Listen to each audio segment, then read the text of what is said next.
कोई भी बिजनेस हो, ना ही पोल्ट्री फार्मिंग जरूरी है, कोई भी बिजनेस हो एक बार ट्राई करिए।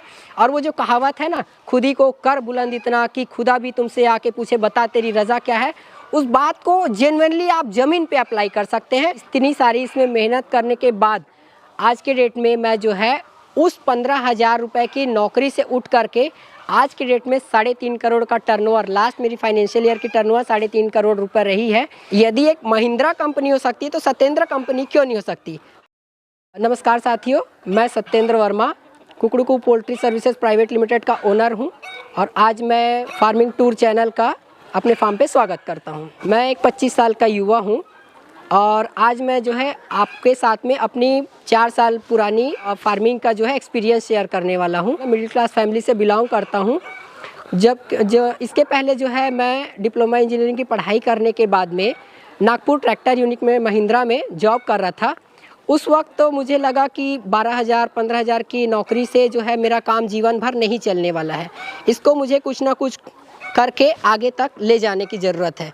तो वहाँ से मुझे ऐसा लगा कि कुछ तो भी नया करना चाहिए या अलग करना चाहिए या कुछ ऐसा करना चाहिए जिससे मैं अपनी फैमिली को एक अच्छा लाइफ स्टाइल दे सकूं, एक अच्छी जो है जीवन दे सकूं। इसके लिए जो है मैंने ब्रेक लिया एक, और समय के साथ में जैसे मुझे समय मिला कि कोरोना काल में यहाँ पे मैं मारुति में सर्विस एडवाइज़र का जॉब कर रहा था, उस बीच में मैं पार्ट टाइम इसको स्टार्ट किया था पोल्ट्री फार्मिंग को, है ना। कोरोना काल में जो मैंने यूट्यूब से और गूगल से जो है PDF निकाल के पोल्ट्री फार्मिंग के बारे में थोड़ा सा पढ़ा, जानकारी निकाला और इसको उसी समय डिसाइड कर लिया था कि एक प्राइवेट लिमिटेड कंपनी बनानी है करके।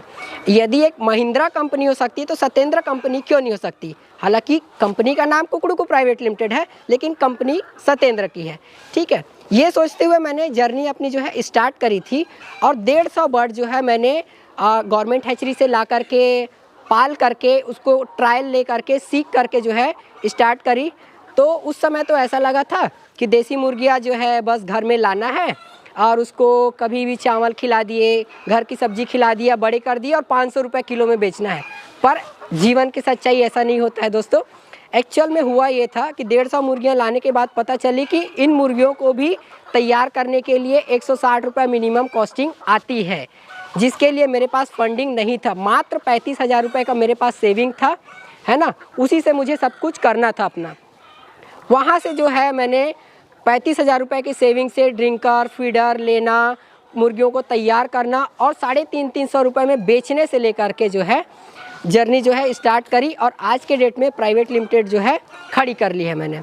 देखिए क्या होता है ना, हर फील्ड में आपको परेशानी आएगी ही आएगी, हर जगह जो है कुछ ना कुछ आपको मुसीबत फेस करनी पड़ेगी। तो पोल्ट्री फील्ड भी ऐसा है जहाँ बहुत ज़्यादा मेहनत करनी पड़ती है, बहुत ज़्यादा ताकत भी लगाना पड़ता है, बहुत ज़्यादा दिमाग भी लगाना पड़ता है और तो और मार्केटिंग की सबसे ज़्यादा ज़रूरत पड़ती है यहाँ पे। तो वो सब चीज़ों को फेस करते करते मैंने यहाँ तक पहुँचा है। इस स्टोरी में अगर मैं आपको शुरू से बताऊँ तो सबसे पहले जब हम लोगों को आइडिया आया कि हम देसी मुर्गियाँ तैयार करके फ्री में तैयार करके उसको 500 रुपये तक बेच सकते हैं, तो एक्चुअली हमने दोस्तों के साथ, मेरे 2 दोस्त हैं इसमें शामिल हैं, जो कि एक का नाम है प्रताप सिंह, दूसरे का नाम है शुभम देवांगन। उनको मैंने तालाब के किनारे बैठाया और हमने एक रैंडम प्लान कर लिया कि मुर्गियाँ लानी है, बस चूजे लाने हैं, फ्री में तैयार करना है और 500 रुपये में बेचना है। लेकिन ऐसा नहीं हुआ। उसको जब हम लोग लाए तो पता चला कि इसमें कॉस्टिंग जो है लगती है 160 रुपये की कॉस्टिंग तो आएगी ही आएगी। दूसरी बात ये कि जब हमने स्टार्ट किया तो सबसे पहले तो बीमारियां फेस करी, उसको हम लोगों ने पढ़ पढ़ के सॉल्व करना सीखा। उसके बाद में ये हुआ कि पता चला कि पोल्ट्री के लाइन में सर्विस में सभी लोग जो है बहुत लूटपाट भरी हुई है ना। पोल्ट्री सर्विस देने वाले, फीड देने वाला, मेडिसिन देने वाला, पोल्ट्री इक्विपमेंट सेल करने वाला, इन लोगों का जो है मार्जिन जो है बहुत ज़्यादा हुआ करता था उस समय। उसको मैंने सोचा कि रिड्यूस किया जाए। वहाँ पे जब हम लोग को पता चला कि इतना जब कॉस्टली है, अगर ये चीज़ हम कैप्चर करेंगे तो लोगों को कम में सर्विस देंगे और ज़्यादा से ज़्यादा सर्विस दे करके हम लोग भी कमा सकते हैं। तो सबसे पहले किया ये हमने कि अपना बर्ड तैयार किया। 500 बर्ड जब हमने सेकेंड लॉट तैयार किया तो 500 बर्ड तैयार कर लिया, उसको हमने पूरा रिटेल में सेल किया। एक 2 मुर्गियां जो है लोगों के घर घर पहुंचा करके सेल किया। फेसबुक में, इंस्टाग्राम में, हर तरह से पुरानी मेरी आप आईडी देखेंगे तो हर जगह आपको मुर्गियों के पिक्चर्स और वीडियो डले हुए मिल जाएंगे, है ना। तो जब उसको सेल किया एक बार तो लॉट तैयार हो गया, 3 महीने में ख़त्म हो गया, लेकिन उसके बाद में हमारे पास डिमांड आती रही, क्योंकि हमने इतनी मार्केटिंग कर ली थी चिकन काउंटर्स में जा के लोगों के सामने, फेसबुक में, इंस्टाग्राम में इतनी मार्केटिंग कर ली थी कि वो 3 महीने में बर्ड तो वैसे तैयार होकर तुरंत 2 हफ्ते में ख़त्म हो गया। उसके बाद तुरंत कहाँ से लाए, लगता तो 3 महीने इसको तैयार करने के लिए। तो हमने ये किया कि दूसरे फार्मर्स के पास, जिनके पास ये थोड़ी बहुत मात्रा में उपलब्ध थी, उस समय कम फार्मिंग हुआ करता था, तो ये थोड़ी बहुत मात्रा में उपलब्ध थी, उनसे उठा करके थोड़ा सा अपना मार्जिन रख के 20 रुपये 30 रुपये मार्जिन रख करके इसको मार्केट में फिर सेल करने लगे। इस तरह से मेरी मार्केटिंग हो गई, है ना। जब उसके बाद मुझे पता चला कि मैं ट्रेड कर रहा हूँ, ये पहला चीज़ ट्रेड हो गया कि मुर्गियों को दूसरों के पास से उठा करके सेल करने का काम जो है ट्रेड हो गया। तो मैं अपना फार्मिंग के साथ साथ ट्रेडिंग भी करने लगा। उसके बाद पता चला कि जिनको पास मुर्गियां हैं, फिर उनके भी मुर्गियां ख़त्म हो गई सेल करते करते, है ना। तो उनको चिक्स की ज़रूरत पड़ती थी, तो चिक्स चाहिए उनको। तो उस समय जो सप्लायर हुआ करते थे 38 रुपये 42 रुपये में चिक्स दिया करते थे, जो कि एक तरह से बहुत ज़्यादा लूटपाट। आपको चिक्स प्रोड्यूस हो जाता है 20 रुपये में, है ना। ट्रांसपोर्ट मिला के, पैकेजिंग मिला के सेल करने तक आपको 25 से 30 रुपये के बीच में वो आपको मिलना चाहिए, लेकिन वो आपको मिलता था 38 रुपये में, 42 रुपये में। मुझे लगा यहाँ पर भी मैं इसको मैनेज कर सकता हूँ चीज़ों को। मैंने फेसबुक, इंस्टा और गूगल की मदद से हैचरीज ढूंढना शुरू किया। तो हैचरीज जब ढूंढा तो पता चला कि वेस्ट बंगाल और हैदराबाद इसका हब हुआ करता है, वहाँ से सबसे सस्ते रेट पे चिक्स आता है। तो मैंने वहाँ से चिक्स जो है 25-25 रुपये में मंगा करके फार्मर्स को क्लियरली बता करके कि भैया मैं 25 रुपये में मंगा रहा हूँ, 2 रुपये अपना कमीशन ऐड कर रहा हूँ, जिसमें मेरा रिस्क मैनेजमेंट होता था। यदि चिक्स मर गया तो मेरा, यदि हैचरी वाला पैसा लेके भाग गया तो मेरा नुकसान। इस तरह से फार्मर को बता के 2 रुपये प्लस करके मैं जो है चिक्स सप्लाई करने लगा। 1 या 2 बार चिक्स सप्लाई करने लगा और मेरा जो दिमाग चला कि मैं अपनी हैचरी डाल सकता हूँ। उसके साथ ही मैंने फार्मर्स को देखा था कि उनको फीड जो है, आज के डेट में जो फीड मैं 1500 रुपये और 1700 रुपये में देता हूँ फार्मर्स को, वो उस समय 4 साल पहले जब फीड का रेट 1100-1200 रुपये हुआ करता था, वो भी लोग 1700 रुपये में, 1600 रुपये में ख़रीदा करते थे। तो उसको मैंने जो है पढ़ाई लिखाई का अपना थोड़ा सा इस्तेमाल किया और डायरेक्ट कंपनियों से टाई अप करना शुरू किया। तो मैंने 2 कंपनियों से टाई अप किया और फीड जो है डायरेक्ट कंपनी से लेकर के फार्मर्स को 50 रुपये मार्जिन रख करके अपना मैं लोगों को देने लगा। यानी कि अगर मेरे पास 1500 रुपये में फीड आता था तो मैं 50 रुपये रख के 1550 रुपये में लोगों को दे दिया करता था। इस तरह से मेरा फीड का भी सर्विस स्टार्ट हो गया। ट्रेड तो मैं मुर्गियाँ लेकर के बेच रहा हूँ, चिक्स का भी मेरा ट्रेडिंग स्टार्ट हो गया। उसके बाद लोगों को नॉलेज की बहुत कमी थी, तो मैं जो है यूट्यूब से और गूगल से जो पढ़ाई करके रखा था, अपनी सारी नोटबुक्स रखा था, उसको मैंने एक PDF फॉर्म में चेंज किया और लोगों को आज के डेट में वो PDF फॉर्म शेयर कर करके लोगों को जानकारी देता हूँ कि इस तरह से आप मुर्गियाँ पाल सकते हैं, ये आइडियल तरीका होता है, ये आइडियल आपका फार्मिंग का टेक्निक होता है, इस तरह से आप कर सकते हैं। बाकी तो देसी मुर्गियाँ एडजस्टेबल हैं, इसको आप अपने हिसाब से नया कुछ भी इस पर ऐड कर सकते हैं। इस तरह से मैं जो है आज के डेट में पोल्ट्री से related A to Z service मैं लोगों को प्रोवाइड करा रहा हूँ। आज के डेट में कई लोगों के पास ऐसा भी होता है कि वो तैयार तो कर लेते हैं पर सेल नहीं कर पाते, उनकी मार्केटिंग कमज़ोर होती है।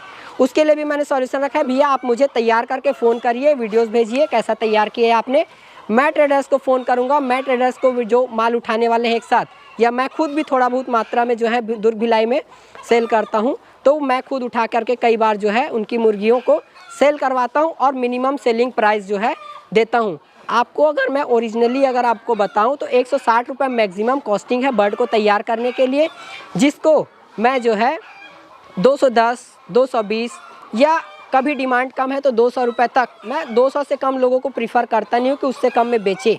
एटलीस्ट 40 रुपये आपका मार्जिन बचना चाहिए पर बर्ड का। इस तरह से मैं जो है उठा करके उनको सेल कर देता हूँ, है ना। और वो जो है 10 रुपये 20 रुपये, एक 10 रुपये का ट्रांसपोर्ट लग जाएगा, 10 रुपये मार्जिन लग जाएगा, जिसमें लड़कों की मेहनत या जो भी है उसको मैनेज किया जा सकता है। 20 रुपये प्लस करके काउंटर में सप्लाई कर देते हैं। इस स्टोरी में जो आता है वो सबसे मेन पॉइंट ये है कि जब मैंने चिक सप्लाई कर लिया, जब मैंने फीड सप्लाई कर लिया, जब मैंने लोगों को जानकारी देने लगा, जब मैंने लोगों को मेडिसिन देने लगा, जब मैं लोगों को पोल्ट्री इक्विपमेंट देने लगा, तब इस बीच में मेरा जो है मार्केट इतना वो हो गया कि अब मुझे ज़रूरत पड़ी अपनी हैचरी की, जहां मैं चिक्स अपना प्रोड्यूस करके लोगों को यानी कि फार्मर्स को शेयर कर सकूं या फार्मर्स को दे सकूं। तो आज के डेट में ऐसा है कि सबसे पहले जो है एक मशीन इंस्टॉल करी, वहाँ पर भी प्रॉब्लम आई कि मशीन कोई भी कॉमनली कोई भी आम आदमी नहीं चला सकता है। वो अगर कॉमर्शियली आप 5000 कैपेसिटी की मशीन इंस्टॉल करते हैं तो उसको चलाने के लिए प्रॉपर ऑपरेटर की ज़रूरत पड़ती है, जो ऑपरेटर जो है 10 मिनट के अंदर मशीन की सारी कमियों को जानता हो और उसको ठीक कर सके। कभी भी मशीन ख़राब हो सकती है ना, कभी भी लाइट गोल हो सकता है। 1 से 2 घंटे के बीच में आपके 5000 अंडे एक साथ ख़राब हो सकते हैं। ये भी एक रिस्क था। उसके लिए फिर मैंने सर्च किया तो वेस्ट बंगाल से जो ट्रेंड ऑपरेटर्स थे मैंने उनको हायर किया, उनको जॉब दिया और वो जो लोग हैं क्वालिटी चिक्स मुझे प्रोड्यूस करके देने लगे। जब मैं क्वालिटी चिक्स प्रोड्यूस करके देने लगा तो क्वालिटी बर्ड तैयार होने लगा। तो इस तरह से फिर मैंने अपने फार्मर्स की संख्या बढ़ाई और एक के बाद एक मशीन इंस्टॉल करते गया और आज के डेट में जो मेरी हैचरी की कैपेसिटी है वो 1 लाख चिक्स प्रोड्यूस करने की है और मेरे जो है छत्तीसगढ़ में एटलीस्ट मैं जो है 1 लाख रेडी माल बेच सकता हूँ, है ना। और मेरे हैचरी में लगभग जो है 35 लाख रुपए का तो हैचरी मशीन ही खाली लगा हुआ है। तो दोस्तों कुछ लोग जो हैं ऐसा है कि हैचरी के बारे में नहीं जानते होंगे। हैचरी जेन्युइनली होता क्या है कि इंक्यूबेटर होता है, मुर्गियों के बिना बच्चे निकालने के लिए यूज़ किया जाता है। यदि आप मुर्गियों को उनके ही अंडे सेकने के लिए देते हैं तो वो समय ले लेता है अपना। 21 दिन अगर मुर्गियां अंडे सेकने लगेंगी तो फिर अंडे नहीं देंगी, लेकिन अगर आप रोज़ उनके अंडे उठा लेते हैं तो मुर्गियां रोज़ अगले दिन फिर से अंडा देगी। इस तरह से कॉमर्शियली इसको किया गया है। अंडे उठा करके हम हैचरी मशीन में डाल देते हैं, वो हैचरी मशीन वही काम करता है जो मुर्गियाँ करती है। 21 दिन तक अंडे को सेकती है और उसमें से बच्चा निकाल देती है। और इतनी सारी इसमें मेहनत करने के बाद आज के डेट में मैं जो है उस 15,000 रुपये की नौकरी से उठ करके आज की डेट में 3.5 करोड़ का टर्नओवर, लास्ट मेरी फाइनेंशियल ईयर की टर्नओवर 3.5 करोड़ रुपए रही है। यहाँ तक जो है जर्नी जो है मेरी रही है ना। तो मैं अपने किसान, अपने किसी भी फार्मर्स को, अपने किसी भी मेरे साथ में जो कलीग्स हैं, मेरे युवाएं हैं, सभी को सिर्फ ये मैसेज देना चाहता हूँ कि आप भी एक बार कोई भी बिज़नेस हो, ना ही पोल्ट्री फार्मिंग ज़रूरी है, कोई भी बिज़नेस हो एक बार ट्राई करिए। और वो जो कहावत है ना, खुद ही को कर बुलंद इतना कि खुदा भी तुमसे आके पूछे बता तेरी रज़ा क्या है, उस बात को जेन्युइनली आप ज़मीन पे अप्लाई कर सकते हैं।